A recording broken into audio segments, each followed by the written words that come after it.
Welcome back to BalletWise. My name is Michael Wise, its host and its creator. Now, there is one thing that all dancers probably have asked themselves. Why do we love a good tragedy? Well, today we're going to talk about a handful of ballets that are perfection. They are talking about the human subject, and why we work so hard is so we can dance these types of ballets. Because they do talk about a lot about what we go through, not only as dancers, but as human beings. Now, this list, even though they are some of the best ballets, they are certainly some of the darkest. They don't end well. They never have. They never will. But we are drawn to them like a moth to the flame. So the first ballet I think we should talk about is a absolute brilliant piece of choreography. The music soars through the whole ballet, but it is up to the dancer to not only tell this story, but it also will change them because of what they have to feel. The ballet is Manon. It's a perfect story of two people that probably should never have come in contact with each other.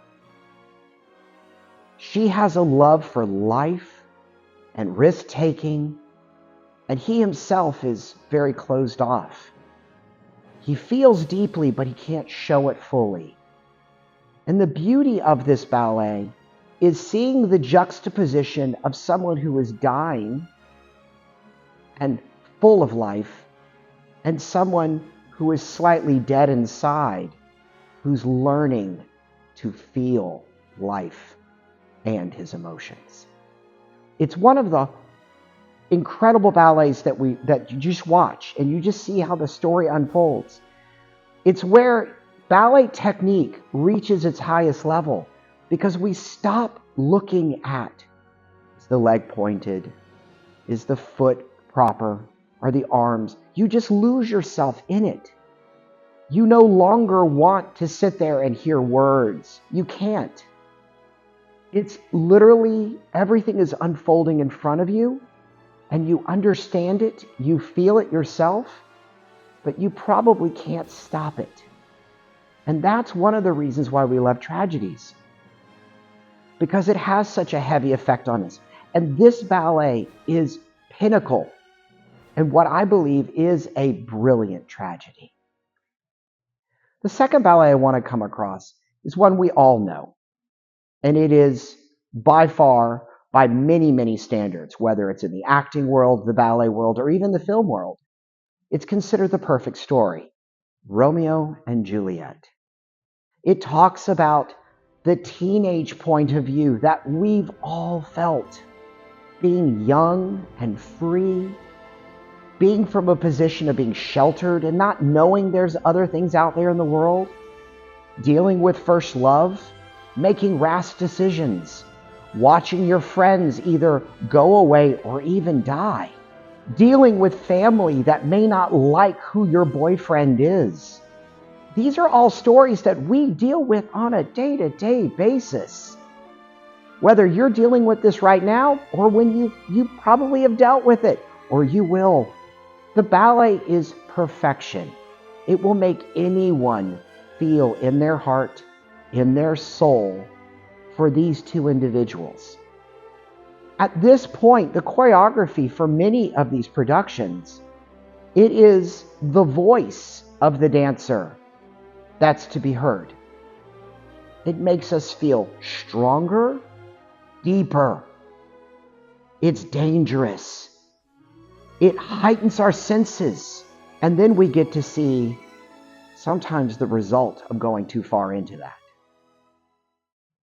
Our next ballet, which you might think is going to take you a little bit for a ride, would be Le Bayadère. Le Bayadère is one of those ballets that's been around probably forever. And the beauty of it is it kind of tells us why we shouldn't do drugs. Because the whole thing falls apart because of opium, about wanting to be loved but not receiving the love, falling in love with a dream and an ideal, which we've probably all done in some way or another. And then, of course, the very, very end, a meteor hits and kills everyone. Now, I know that sounds really strange, but that's why Le Ballet is such a wild ride. It's not just beauty, but it also talks about the human condition, but slightly in a way which is not as super realistic as we probably want it. It's not just the storyline, it's the costumes, it's the presentation. The music is beautiful. But when you look at actually how the storyline is going to be portrayed, there are definitive moments that are gut-wrenching. That's why Le Bayadere, I think, should be on your list of some of the best tragedies. Our next ballet needs no introduction, Meyerling. It's Shakespearean in its development. It's based loosely off of a real story of an Austro-Hungarian prince. But the beauty of this is it does talk about many of the issues we deal with as we grow. The weight on our shoulders, wanting to be loved by others but not receiving that love. You're looking at a position of you have a young prince who desperately wants the affection of his mother, but she doesn't want to have anything to do with him. He's being forced to marry a young princess, and all he wants to do is act out. As the ballet progresses, you see him acting out nonstop, back and forth, and you see him as more like the letdown of the family, not the future emperor. As the ballet continues, you see him continuing his horrific downturn of acting out, whether it's going to brothels, is murdering somebody on a hunt, or whether it is just the drinking. But over time, he becomes obsessed with death, his own and others. And the beauty of this ballet not only is just the brilliance of the choreography, but it's also the brilliance of the dancers that have to portray it. And I implore you to watch these ballets, learn from them, and understand why all of the stuff you do in the studio one day will let you do the things on the stage. And we have two honorable mentions before we get the last on our list. One of them is Carmen. It has been the foundation for so many future neoclassical ballets that have come forward. It's a strong female role, but by all means, it is a tragedy. And then Onegin. Onegin is one of those ballets that I feel is in the same genre as Manon, because it is talking about the love and the life of these individuals and how it ends. And it's not always the pretty ending we want. And lastly, a ballet that many of you don't know. I have spoken about this ballet before, but I feel like it has a little bit of everything in it. It's a ballet that quite often is only performed in the Eastern Bloc countries. It's called The Fountain of Bakhchisarai. The ballet opens up with a wedding between a young princess and a prince, very fairy tale-like, and then the Huns attack and kill him and take her away as a slave. She then is brought to the Sultan, is made a part of his harem, and as things continue within the ballet, it has very much a feeling of he wants to be loved by her, but she can't love anyone without completely destroying the ending for you.